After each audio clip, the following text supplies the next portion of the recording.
Hey there, it's me, Clyde. I'm really glad you're here. Before you get too cozy, go ahead and tap like and subscribe right now so you don't have to think about it later when you're already drifting off. And if you want more of these very calm, very uneventful little travels, I've got a whole playlist of my boring adventures. You can just let them play, one after another, like a soft, sleepy train that never really needs to arrive anywhere. Also, if you become a channel member, you're helping support the channel, and you can get a personalized sleepy story from me. A custom boring adventure made just for you, the kind that gently wanders and forgets what it was saying and then remembers again, much later. All right, settle in. I'm on a train somewhere in Siberia tonight. I meant to count the trees. I truly did. But I've already lost track. And honestly, that's probably for the best. Because counting trees sounds like a job. And I'm not here to work. I'm here to listen to the quiet things. The slow things. The tiny sounds that barely qualify as sounds. The train does this steady, patient rocking, like it's trying to soothe its own thoughts. There's a hush inside the carriage that feels padded, like someone hung heavy curtains over the whole world. And outside the window, the landscape slides by in long, dark strokes. Pines, snow, more pines, the occasional gap where the forest opens up and you can see a flat stretch of white, like the earth is holding its breath. I can feel the cold just by looking at it. But in here, it's warmer. Not warm like summer. Warm like a coat that's been worn for years. A warmth that's learned how to behave. Somewhere down the corridor, a door clicks softly. Someone is moving very carefully, as if the train itself might wake up if they don't tiptoe. I'm sitting by the window, not because I'm trying to be dramatic, but because the window is the best place to rest your mind. It gives your thoughts somewhere to go, and if your thoughts wander off into the Siberian wilderness, well, good luck to them. They can send a postcard. I'm in a little compartment that smells faintly like old wood, wool, and the ghost of tea. That's a real scent combination on trains, by the way. Tea doesn't just disappear. It becomes part of the furniture. It settles into the corners like a polite house guest who never quite leaves. The bench seat has that slightly scratchy fabric that trains love, durable enough to survive 100 winters and 1,000 naps. The window beside me is rimmed with frost, not fully iced over, just decorated, like winter took the time to doodle.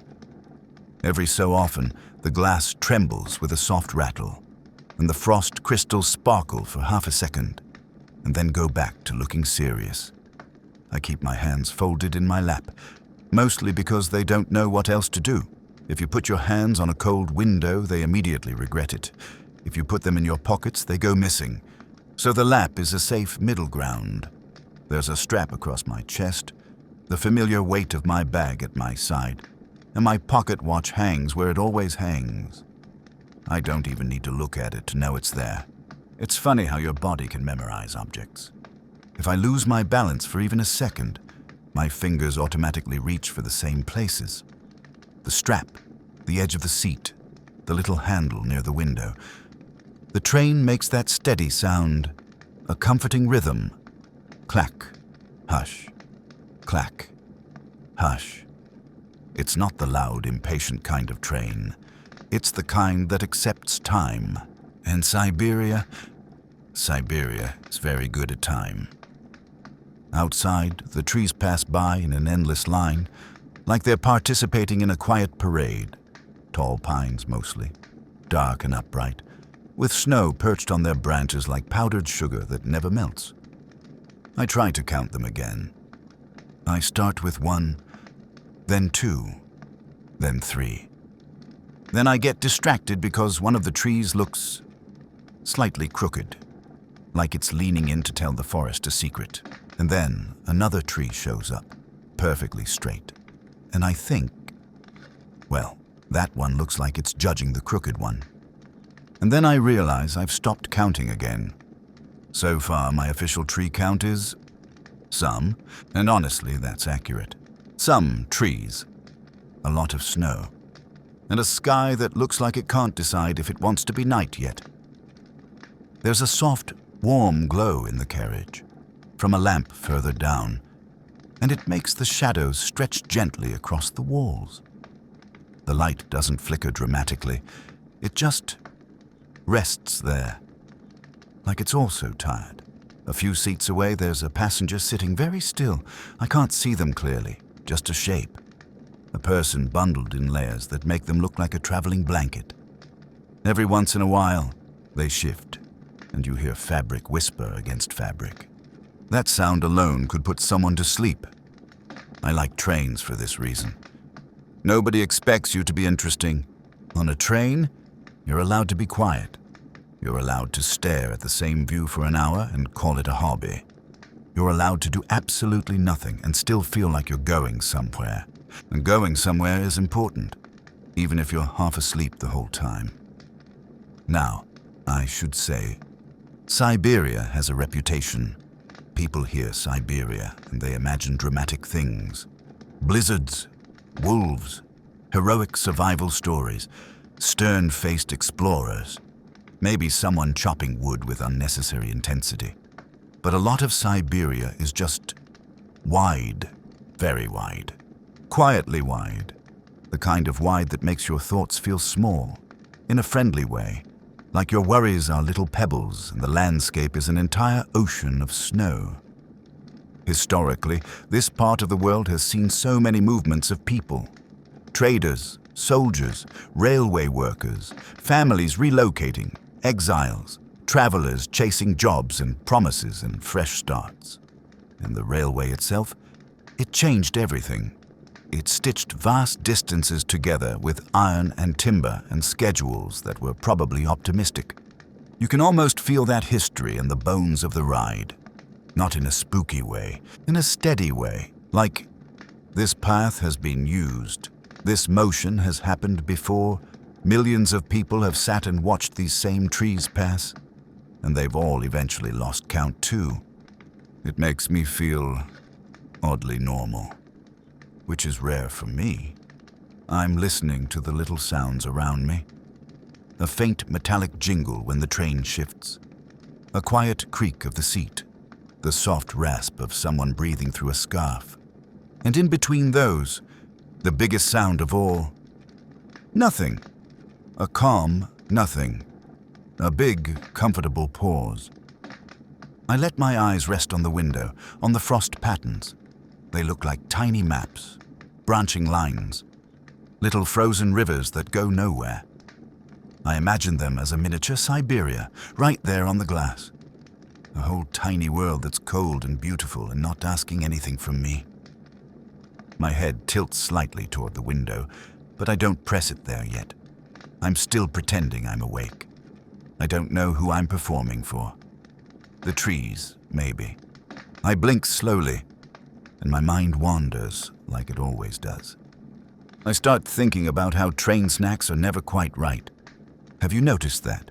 Even when the snack is normal, it feels different on a train. Bread tastes more serious. Tea tastes like a memory.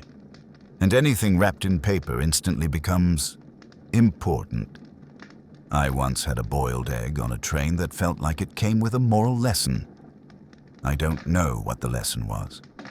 Something about patience. Or salt. Right now, I don't have an egg. I have the idea of an egg, which is somehow even sleepier. The compartment sways again, a gentle shift like the train is adjusting its shoulders. My eyelids get heavier, and just as I'm about to fully drift, I notice something outside, a brief flicker of light in the distance, far beyond the trees.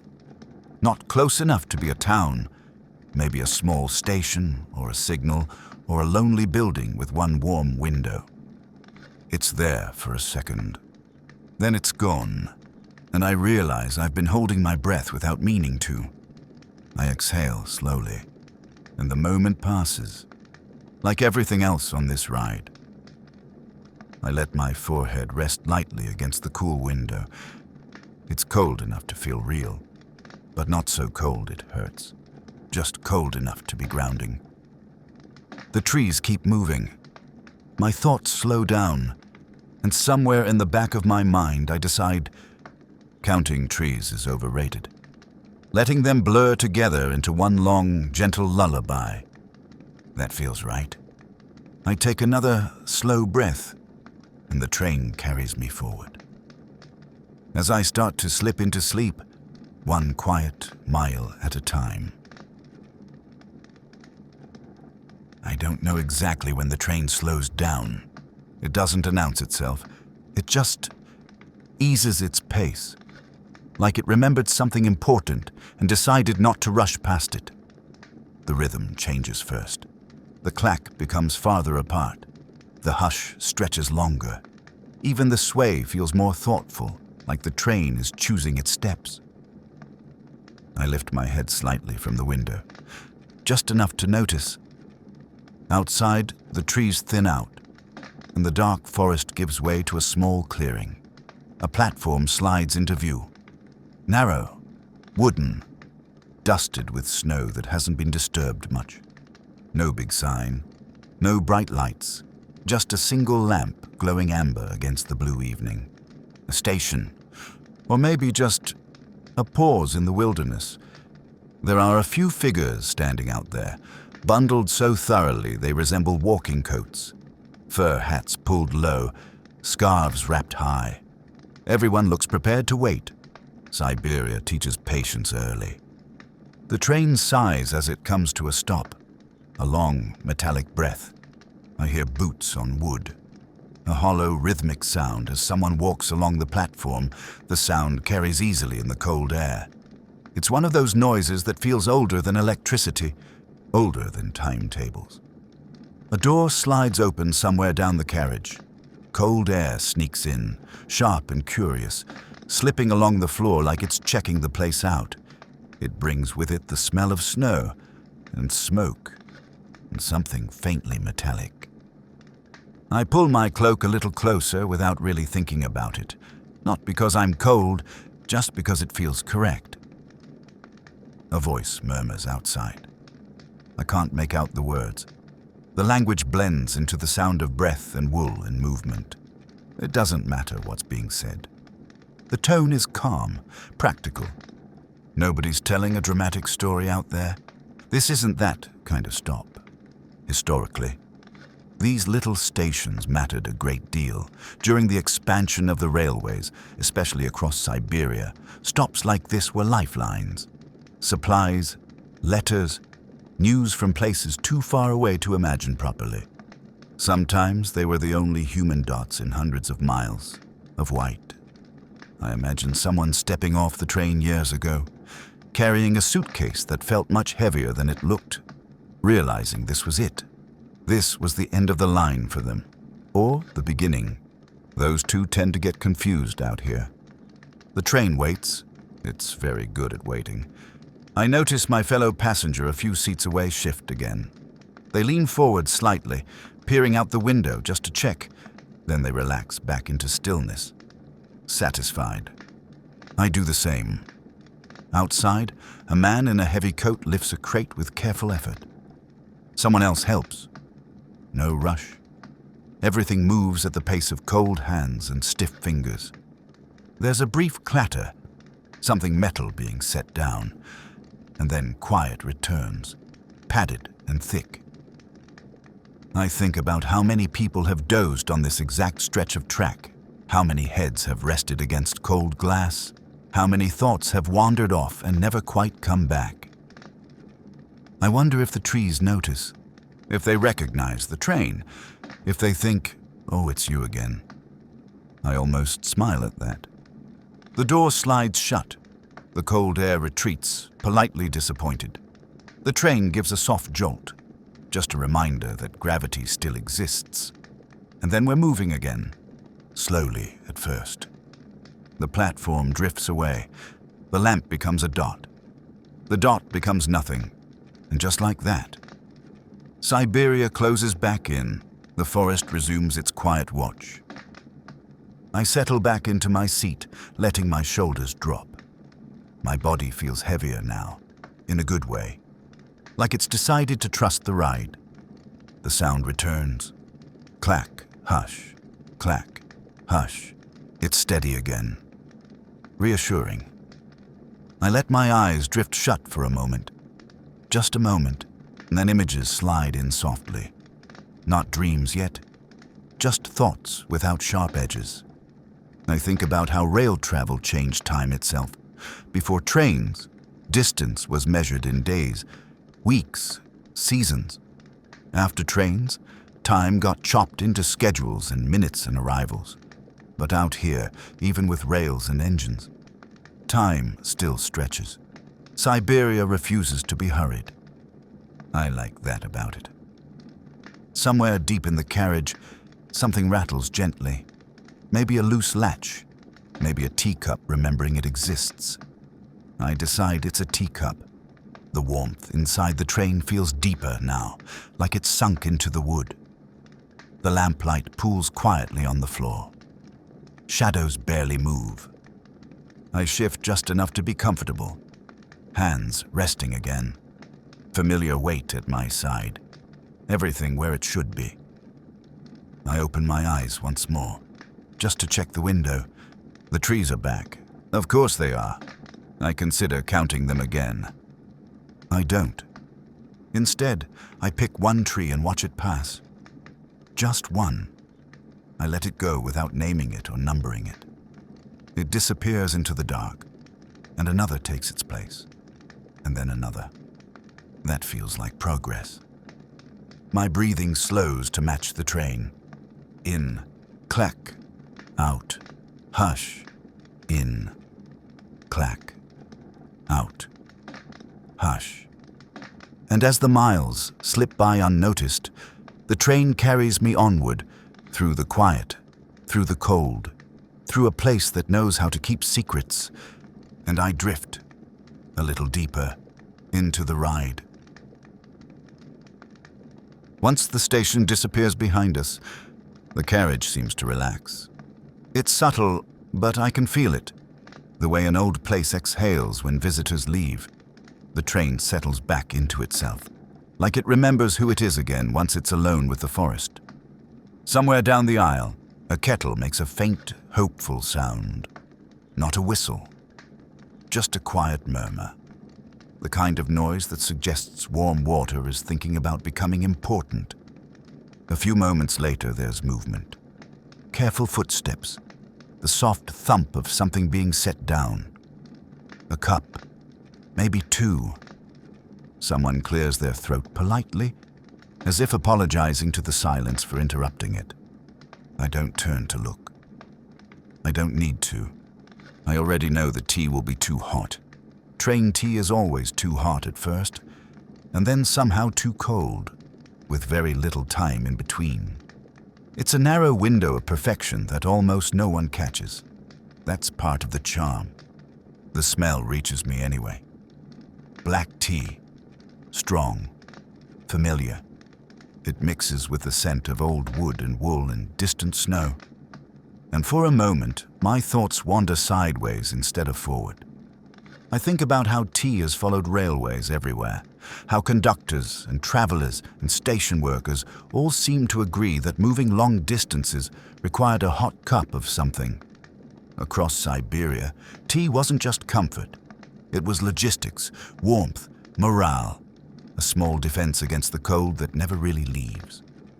I imagine railway workers decades ago, hands wrapped around chipped cups, steam rising into frozen air, talking quietly about schedules, weather, families they wouldn't see for months. The train rocks gently beneath me. Steady again. Dependable. I shift just a little, enough to let my spine relax into the seat. The fabric creaks softly, then gives in. I think it approves of naps. Outside, the sky has darkened another shade. Not suddenly, just politely. The forest is still visible, but softer now, like it's being remembered instead of observed. I watch the reflection of the lamp flicker faintly in the glass. The frost patterns have changed slightly, melted in one place, thickened in another. Tiny adjustments responding to breath and heat and time. My eyelids grow heavier, not in a dramatic way, in a practical way. The kind of tired that doesn't demand sleep, just suggests it. I let my mind wander again, unguarded this time. I think about how trains make everyone equal for a while. Titles don't matter much when you're all rocking along the same track, eating the same bread, waiting for the same stops. On a train, everyone is just passing through. That thought feels comforting. I listen to the rhythm again. Clack, hush, clack, hush. It reminds me of breathing, or waves, or someone tapping a finger on a table while thinking very hard about nothing at all. I wonder how many people have fallen asleep to this exact sound, and what they dreamed about. Forests, homes, warm kitchens, or nothing at all, which is sometimes the best dream. The train leans gently into a curve, and my shoulder shifts with it automatically. My body knows how to ride now. It's learned the rules. Somewhere nearby, someone sips tea and makes the quiet mistake of burning their tongue just a little. There's a soft inhale, a pause, a brave silence afterward. I admire that restraint. I almost smile again. My breathing slows without asking permission. In, clack, out. Hush. In, clack, out. Hush. The forest continues its patient watch. The night continues its gradual arrival. And I continue, doing exactly nothing at all, which feels like the most productive thing I've done all day. The train carries me forward, gently, steadily, deeper into the quiet. As the world outside grows softer, and my thoughts begin to thin, like steam fading into cold air. At some point, the window stops being a window. I don't notice the exact moment it happens. There's no announcement, no clear line you cross. 1 second I'm watching trees slide past, and the next, I'm mostly watching myself. The glass has turned reflective now, dark enough outside that the inside light takes over. My face appears faintly in the window, layered over the forest like a double exposure. Me and Siberia, sharing the same frame. I look calmer in the reflection than I feel like I should. My eyes are half-lidded. My shoulders are loose. There's a softness there, like I've already decided not to worry about anything new tonight. The pocket watch catches the light occasionally when the train sways, flashing gently and then going quiet again. I don't check it. I rarely do on trains. Time behaves strangely when it's moving this fast and this slow at the same time. Historically, railways changed how people thought about time.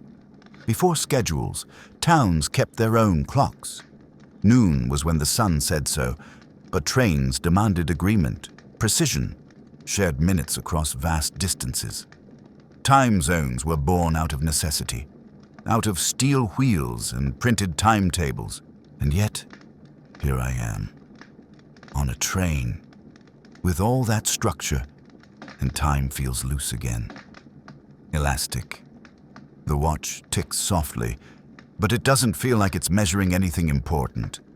It's just keeping itself company. I watch my breath fog the glass for a moment, then fade. A small cloud appears, then disappears, like a reminder that things don't have to last to be real.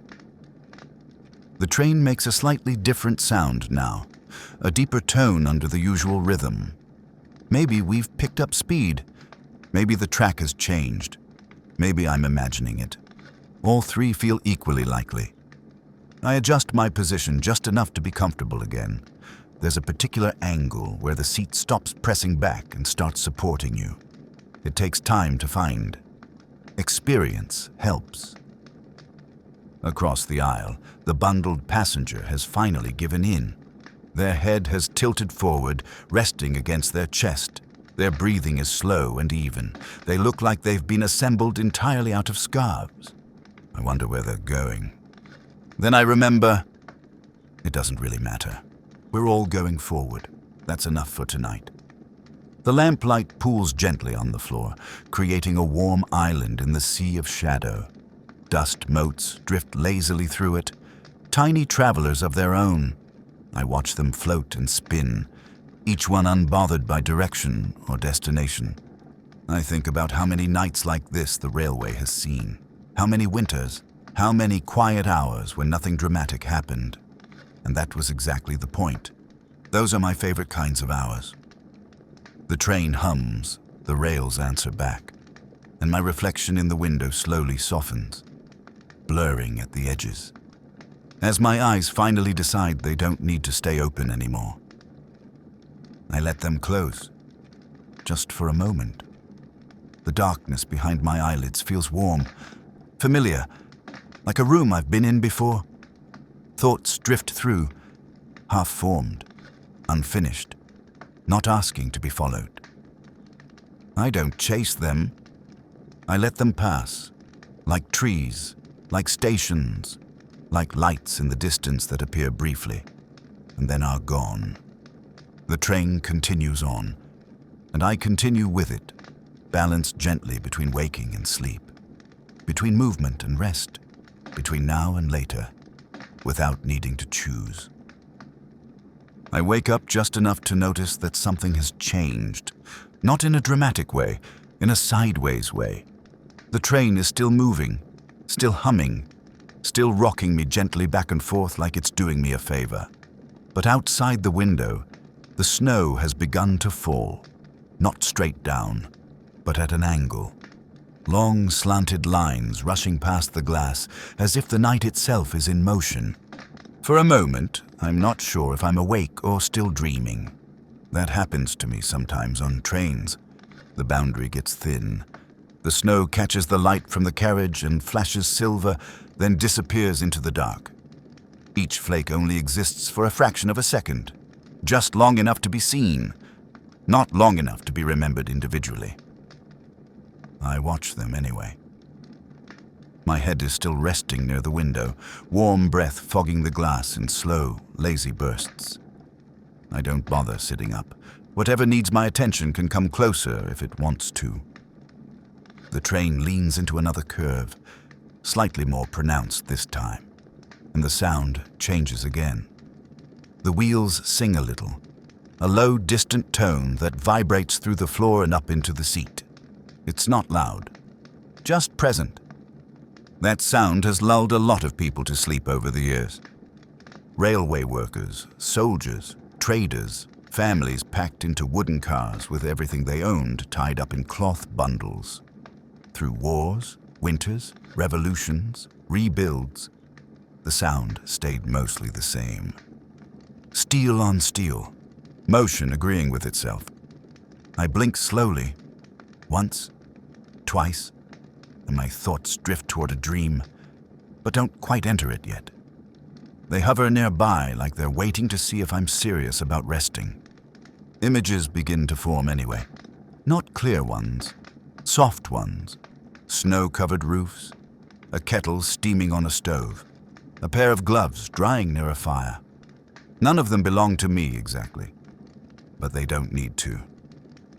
The bundled passenger across the aisle shifts in their sleep and lets out a long, steady breath. The sound blends with the rhythm of the train until I can't tell where one ends and the other begins. I feel the weight of the journey in a comforting way now. Not heavy, anchoring. As if the distance we've traveled has gently pressed me deeper into the seat. Outside, the forest has faded almost completely. The snow and darkness have smoothed everything into one continuous shape. It's no longer trees and sky and ground. It's just night. I think about how snow changes sound, how it absorbs it, softens it, makes the world quieter without asking permission.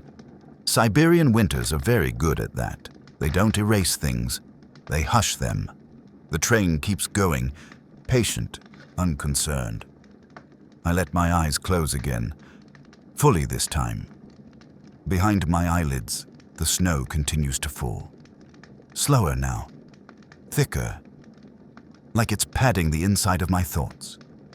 A dream tries to start. It doesn't get far.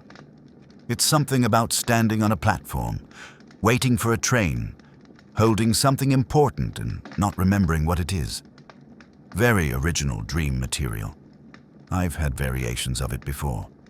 The dream pauses, seems to reconsider, then gently steps back. That's fine.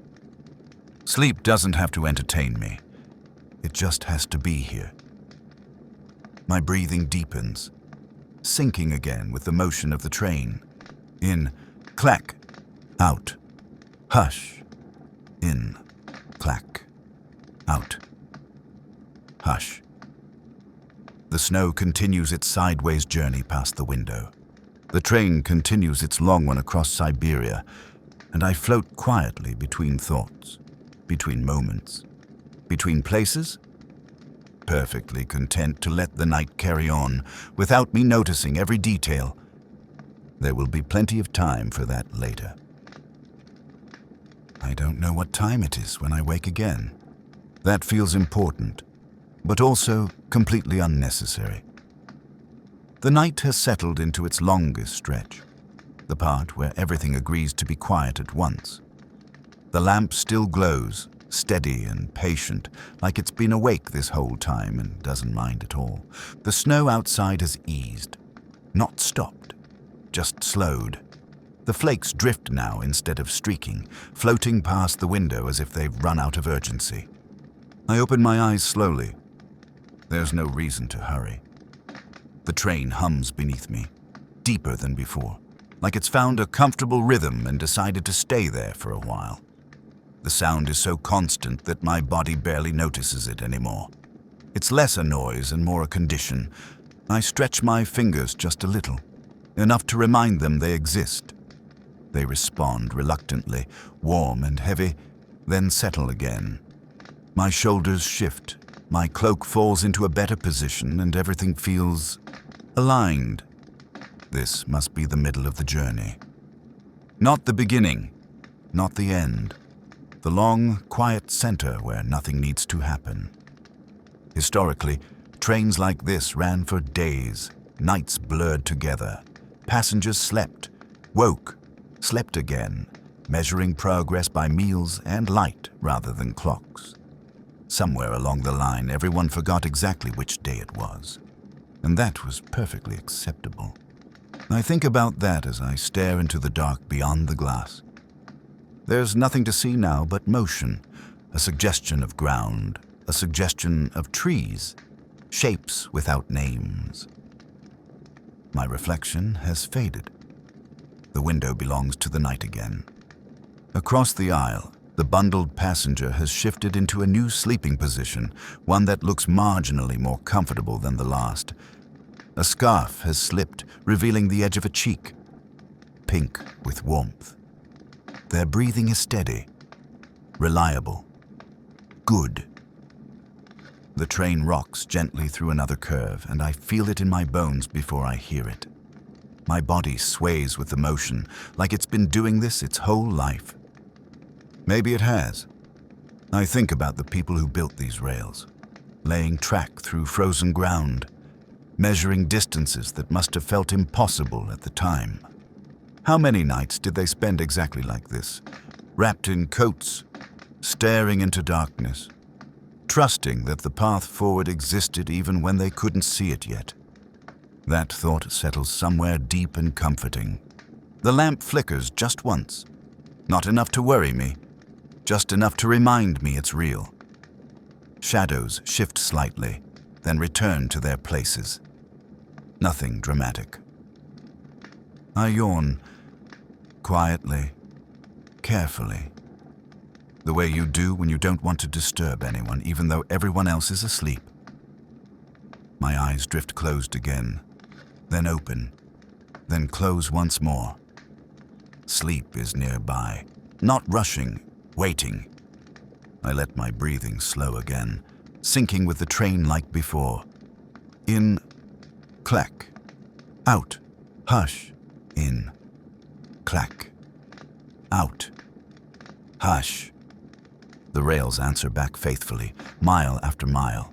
And somewhere in the long middle of this night, with no stations in sight, no names to remember, no destinations to announce, I feel completely certain of one thing. The train knows where it's going. So I don't have to. I let that thought carry me, gently, deeper into rest, as the night stretches on, wide and quiet, and endlessly patient. I surface again, just a little, not fully awake, just aware enough to notice the sound beneath everything else. The engine. It has a breath of its own, a deep, steady inhale, followed by a patient release. Not loud, not demanding, just present, like a large animal that has learned how to be gentle. I don't remember when I started noticing that sound. It might have been there the whole time. Or maybe my mind finally grew quiet enough to hear it. Either way, it feels reassuring. The train moves forward through the night with a confidence that doesn't need explanation. It doesn't hesitate. It doesn't rush. It simply continues, mile after mile, through snow and dark and places with no names I could pronounce even if I tried. I shift slightly in my seat. The fabric sighs. The wood creaks in approval. My body settles again, heavier now, like it's decided this is where it belongs for a while. Outside the window, the darkness has softened even more. The snow reflects just enough starlight to give the night a shape. Not detail, just shape. I think about how this part of Siberia has heard this sound for generations. Steam engines once, louder, rougher, announcing themselves boldly, then diesel, smoother, steadier, different voices, same promise, movement, connection, a line through the wilderness that says, "You're not alone out here." That thought drifts through me slowly, then dissolves. I notice the lamp again, still burning, still loyal. Its flame barely moves, protected from drafts by thick glass and good design. Someone cared enough to make it dependable. I appreciate that. My eyes close, open, close again. Thoughts wander in loose circles now, not ideas, just impressions. Warmth, weight, motion. The bundled passenger across the aisle stirs once, murmurs something unintelligible, then sinks back into silence. Whatever they were dreaming about must have resolved itself. Good for them. The engine breathes, the wheels answer. The night holds everything else. I feel myself drifting again, deeper this time, sinking past the edges of thought into something softer, the kind of rest that doesn't ask questions. I let go. The train continues on without me noticing each moment, carrying me forward, faithfully, patiently, and I follow, half asleep, half listening, content to be exactly where I am, doing absolutely nothing at all. At some point, I'm standing somewhere else. I know this because the train has gone quiet, or maybe I have. The sound fades the way fog does, not all at once. Just enough that I notice the absence before I notice anything new. I'm on a platform, not the same one from before. This one feels longer, stretching off into darkness in both directions. Wooden boards beneath my boots, dusted lightly with snow that hasn't decided whether to stay or melt.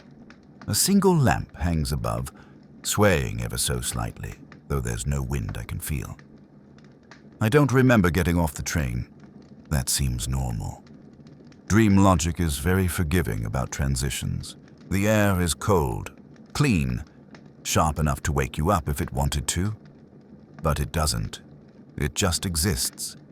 I breathe it in and feel it settle in my chest like a promise that nothing urgent is happening.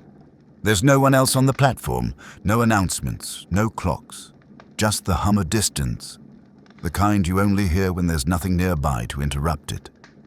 I take a few steps forward, my boots making that soft, hollow sound against the wood. Each step feels deliberate, heavy, like gravity has decided to pay closer attention to me here. I stop walking, not because I've reached anything, just because standing still feels correct. I look down at my hands, half expecting them to look different somehow. They don't. Same hands, same weight, same familiar stillness.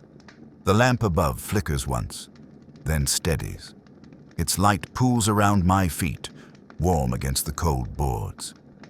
Beyond that pool, everything dissolves into shadow. I think about how many people must have stood on platforms like this, waiting, wondering, holding tickets they folded and unfolded until the paper went soft. Platforms are strange places. They're built entirely for in-between moments, not arrivals, not departures, just waiting. That thought sinks in slowly, heavy and calm. The stillness here has weight. It presses gently against my shoulders, not uncomfortable, just noticeable. Like a thick blanket you don't realize is heavy until you stop moving. I hear something then. Not footsteps, not voices. The train. Distant now. Far enough away that it sounds like memory instead of machinery. A low vibration through the ground. Faint. Steady. Reassuring. I realize I'm not worried about missing it. I know it will come back. Or maybe I'll go to it. Either way feels acceptable. The platform begins to blur at the edges, the lamp stretching slightly, the shadows growing soft and indistinct. The weight of the stillness deepens, and with it, the sense that I don't need to do anything at all. I don't need to move. I don't need to decide. I don't need to wake up. The sound of the train grows closer, or maybe I'm drifting back toward it. The platform fades, the lamp dims, and the dream releases me. Gently, without ceremony, handing me back to warmth, to motion, to the quiet, breathing body of the train as it carries me on, through the endless night, toward wherever morning happens to be waiting. When I wake again, it isn't sudden. Nothing pulls me up out of sleep. I simply arrive. The first thing I notice is light. Not bright. Not morning sun dramatic. Just a thin, pale suggestion slipping in through the frost at the edge of the window. A quieter kind of light. The sort that doesn't wake you so much as ask permission. The train is still moving. Of course it is. Its rhythm hasn't changed, but it feels softer now, like it knows the night is loosening its grip. The engine breathes a little more evenly. The wheels sound less secretive. I don't open my eyes right away. I listen first. There's a new sound in the carriage. Subtle, easy to miss. Someone shifting with purpose instead of sleep. Fabric moving with intention. The careful clink of a cup being set down without spilling. Morning behavior. Outside, the snow has stopped falling. The world feels paused, as if it's waiting to see what kind of day it wants to be. The frost on the window has changed shape again, retreating slightly where the glass has warmed. I finally open my eyes. The forest is back. Still endless, still patient, but now touched with color. Blues and grays instead of black. The faintest hint of pink low on the horizon, like the sky is remembering something kind. My reflection is gone again. The window belongs to the outside world now. Across the aisle, the bundled passenger is awake. They sit very still, staring forward, hands wrapped around something warm. Steam rises and disappears. They don't look at me. I don't look at them. We share the moment without acknowledging it. Historically, mornings on long trains were strange things. People woke up in places they didn't recognize, wearing the same clothes they'd slept in, unsure which town they were near or which version of themselves they were carrying into the day. I feel that now, but gently. No confusion, just openness. The lamp is dimmer than it was before. Its light no longer necessary. Daylight is doing some of the work now. The shadows have softened, stretched thin. I shift my shoulders, roll my neck once, feeling the pleasant stiffness of long rest. My hands feel warmer, heavier, like they belong to me again. Outside, a lone bird lifts from a branch and disappears into the trees. I almost miss it. The train continues on, not announcing morning, not celebrating it, just allowing it to happen. I take a slow breath. In, clack. Out, hush. Some things don't change, and I find, quietly, that I'm glad for that. The day will come when it's ready. Until then, I stay right here, riding the last soft moments of night, watching Siberia wake up, one pale color at a time. There's a moment after waking, before the day fully decides what it's going to be, that always feels borrowed. That's where I am now, awake, but not in a hurry. The train is still moving beneath me, steady and calm, the rails humming softly like they always have. Outside the window, the forest holds its shape in the pale morning light. Snow rests on branches with careful balance, as if it took all night to decide where to land. Nothing feels unfinished. That's important. I sit very still, letting the last bits of sleep drain away on their own. My thoughts are slow, padded, unsharp. They don't tug at me. They just pass through, polite and quiet. Across the aisle, the bundled passenger is awake too. They cradle a warm cup, staring forward, not at anything in particular.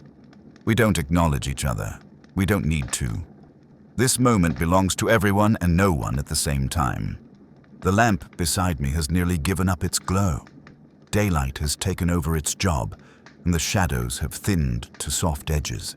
The carriage smells faintly of tea and old wood and something clean, like cold air that followed us in and decided to stay. I rest my hands in my lap. That's when I feel it. At first, it's so subtle I almost mistake it for the vibration of the train, a faint warmth, a gentle pressure, like something small clearing its throat, the stone. It sits quietly in my palm, exactly where it belongs, smooth and familiar. Then, it begins to hum. Not loudly, not urgently, just enough to be noticed. A low, steady vibration that spreads slowly, carefully, as if it doesn't want to startle me. The hum settles into my hand, then into my chest, matching my breathing until I can't tell where one ends and the other begins. The stone grows warm, then warmer. A soft glow blooms beneath my fingers, dim at first, then brighter, like moonlight filtered through fog.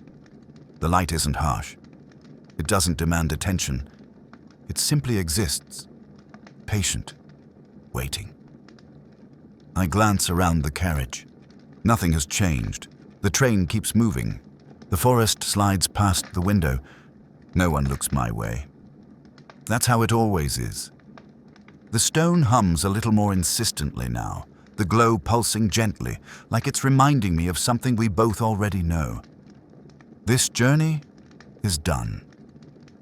I close my fingers around the stone, letting the warmth sink deeper. The hum rises slightly, still calm, still kind. The world begins to soften at the edges. The sound of the train fades first, stretching into a long, distant echo.